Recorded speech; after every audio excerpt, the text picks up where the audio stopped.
Halo, teman-teman. Selamat datang di channel PSYCH Introvert. Dalam video ini, kita akan membahas sebuah topik yang sangat menarik, yaitu, apa itu introvert? Mungkin banyak dari kalian yang pernah mendengar istilah ini, tapi apakah kalian benar-benar tahu apa artinya? Apakah menjadi seorang introvert itu artinya pendiam, tidak suka bergaul, atau justru sebaliknya? Yuk, kita bahas lebih dalam lagi. Pastikan kalian mendengarkan sampai akhir, karena kita akan mengungkap banyak fakta menarik tentang kepribadian ini. Dalam berkehidupan sosial, tentu dapat mudah kita temui berbagai jenis kepribadian seseorang. Ada yang pendiam, tapi ada juga yang berisik betul. Ada juga yang senang bercanda, dan ada juga yang terlalu serius. Tentu mereka semua memiliki latar belakang berbeda-beda yang membentuk kepribadian seseorang. Mungkin lo punya teman pas dulu sekolah yang sifatnya pemalu atau pendiam. Kayak pas lo ngobrol sama dia responsnya cuma secukupnya. Dalam hati, lo mungkin berpikir, kenapa ya ini orang kok ngomongnya hemat banget? Pas diajak ngobrol matanya ngeliat ke samping terus. Ah, gak asik nih orang buat dijadiin teman. Eits, tapi tunggu dulu sob, gak berarti kalau dia pendiam begitu anaknya gak asik lo. Siapa tahu emang lo nya aja yang belum mengenal sifatnya lebih dalam.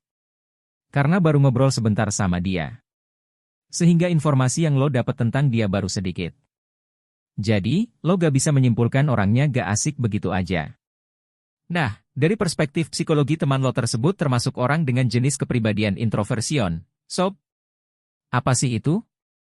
Apakah mereka termasuk orang aneh? Tenang aja, pada tulisan kali ini gue bakal mengulas apa itu arti introvert guna menjawab pertanyaan lo tersebut. Yuk simak. Sebelum kita membahas lebih jauh, mari kita mulai dengan definisi dasar dari introvert. Introvert adalah salah satu tipe kepribadian yang diperkenalkan oleh psikolog Carl Jung. Orang yang introvert biasanya lebih fokus pada dunia dalam diri mereka, seperti pikiran dan perasaan mereka sendiri, dibandingkan dengan dunia luar. Mereka cenderung lebih nyaman, dengan aktivitas yang tidak melibatkan banyak interaksi sosial dan lebih menikmati waktu sendirian. Namun, penting untuk diingat bahwa introversi bukanlah hal yang buruk atau kelemahan. Ini adalah salah satu spektrum dari kepribadian manusia, dan banyak orang sukses yang memiliki kepribadian introvert. Yang membedakan introvert dari ekstrovert adalah cara mereka memulihkan energi.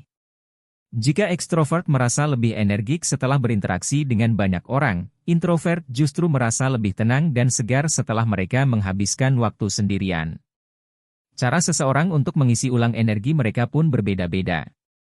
Bagi seorang introvert, mereka cenderung mengisi ulang energinya saat mereka sendirian. Sebaliknya, bagi seorang ekstrovert bertemu dengan orang lain dapat menambah energi diri mereka. Hal demikian tentu tidak ada yang salah. Karena setiap orang memiliki caranya masing-masing bukan? Di sekitar kita, ada banyak sekali mitos dan kesalahpahaman tentang introvert. Mari kita coba luruskan beberapa di antaranya. Mitos 1, introvert tidak suka bersosialisasi ini adalah salah satu mitos yang paling umum. Faktanya, introvert tidak antisosial. Mereka tetap menikmati interaksi sosial, hanya saja mereka lebih memilih kualitas daripada kuantitas. Introvert lebih suka memiliki sedikit teman dekat, dibandingkan bergaul dengan banyak orang sekaligus. Mitos 2, introvert itu pemalu. Tidak semua introvert pemalu. Pemalu adalah sifat yang berkaitan dengan kecemasan sosial, sementara introversi lebih berkaitan dengan cara seseorang mendapatkan dan menggunakan energi. Ada banyak introvert yang bisa sangat percaya diri dalam berbicara di depan umum, atau memimpin sebuah tim, namun mereka tetap membutuhkan waktu sendirian untuk memulihkan energi. Mitos 3, introvert sulit berbicara. Introvert memang cenderung lebih banyak mendengarkan daripada berbicara, tapi bukan berarti mereka tidak bisa berbicara dengan baik. Justru, ketika mereka berbicara, biasanya mereka sudah memikirkan apa yang ingin mereka sampaikan dengan baik. Menjadi introvert memiliki banyak kelebihan yang kadang-kadang tidak disadari oleh banyak orang. Mari kita bahas beberapa keunggulan tersebut. 1. Pendengar yang baik. Introvert dikenal sebagai pendengar yang baik. Mereka cenderung memperhatikan dan memproses informasi dengan mendalam sebelum memberikan respons. Ini membuat mereka menjadi teman atau kolega yang sangat bijaksana. 2. Pemikir kritis. Karena introvert sering menghabiskan waktu dengan merenung, mereka cenderung memiliki kemampuan berpikir yang mendalam dan kritis. Mereka bisa melihat masalah dari berbagai sudut pandang, dan seringkali menemukan solusi yang tidak terpikirkan oleh orang lain. 3. Kemampuan fokus yang tinggi. Introvert memiliki kemampuan untuk fokus pada satu tugas dalam waktu yang lama tanpa terganggu. Ini sangat berguna dalam pekerjaan yang membutuhkan konsentrasi tinggi, seperti menulis, penelitian, atau pemrograman. 4. Kemandirian. Introvert cenderung lebih mandiri dan tidak bergantung pada orang lain untuk mendapatkan validasi atau dukungan. Mereka bisa merasa nyaman dalam kesendirian dan menggunakan waktu itu untuk mengembangkan diri. Tentu saja, menjadi introvert juga memiliki tantangan tersendiri. Mari kita bahas beberapa tantangan yang sering dihadapi oleh orang dengan kepribadian ini. 1. Salah paham dalam lingkungan sosial. Seringkali, introvert dianggap sebagai orang yang sombong atau tidak ramah karena mereka tidak banyak bicara atau cenderung menarik diri dalam situasi sosial. Ini bisa menjadi tantangan, terutama di tempat kerja atau sekolah. 2. Kelelahan sosial. Setelah berinteraksi dalam lingkungan sosial yang intens, introvert seringkali merasa lelah dan membutuhkan waktu untuk mengisi ulang energi mereka. Hal ini bisa membuat mereka terlihat tidak antusias dalam acara-acara sosial yang panjang. 3. Kurang dihargai dalam dunia yang dominan ekstrovert. Dalam dunia yang seringkali lebih menghargai kepribadian ekstrovert, introvert mungkin merasa diabaikan atau kurang dihargai, terutama dalam lingkungan kerja yang kompetitif. Lalu, bagaimana cara seorang introvert bisa mengatasi tantangan-tantangan ini? Berikut adalah beberapa tips yang mungkin bisa membantu.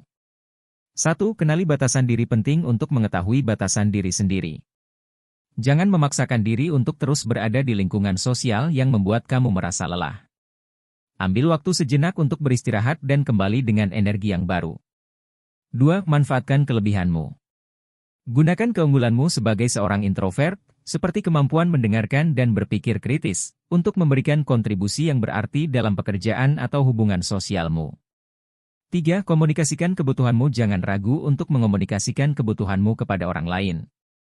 Misalnya, jika kamu membutuhkan waktu sendirian setelah menghadiri sebuah acara, sampaikan dengan baik agar orang lain bisa memahami. 4. Temukan lingkungan yang mendukung. Carilah lingkungan atau komunitas yang menghargai kepribadianmu. Teman-teman yang memahami bahwa kamu seorang introvert akan lebih menghargai cara kamu bersosialisasi dan tidak akan memaksamu untuk menjadi seseorang yang bukan dirimu. Itulah beberapa pembahasan kita tentang introvert. Menjadi introvert bukanlah hal yang buruk, justru dengan memahami diri sendiri, kamu bisa memaksimalkan potensi dan menjalani hidup yang lebih seimbang. Jangan pernah merasa minder karena kepribadianmu, karena setiap orang memiliki keunikannya masing-masing. Itulah beberapa pembahasan kita tentang introvert. Menjadi introvert bukanlah hal yang buruk, justru dengan memahami diri sendiri, kamu bisa memaksimalkan potensi dan menjalani hidup yang lebih seimbang. Jangan pernah merasa minder karena kepribadianmu, karena setiap orang memiliki keunikannya masing-masing. Terima kasih sudah menonton video ini sampai selesai. Jika kamu merasa topik ini bermanfaat, jangan lupa untuk bagikan video ini kepada teman-temanmu dan subscribe channel ini untuk mendapatkan update terbaru. Sampai jumpa di video berikutnya.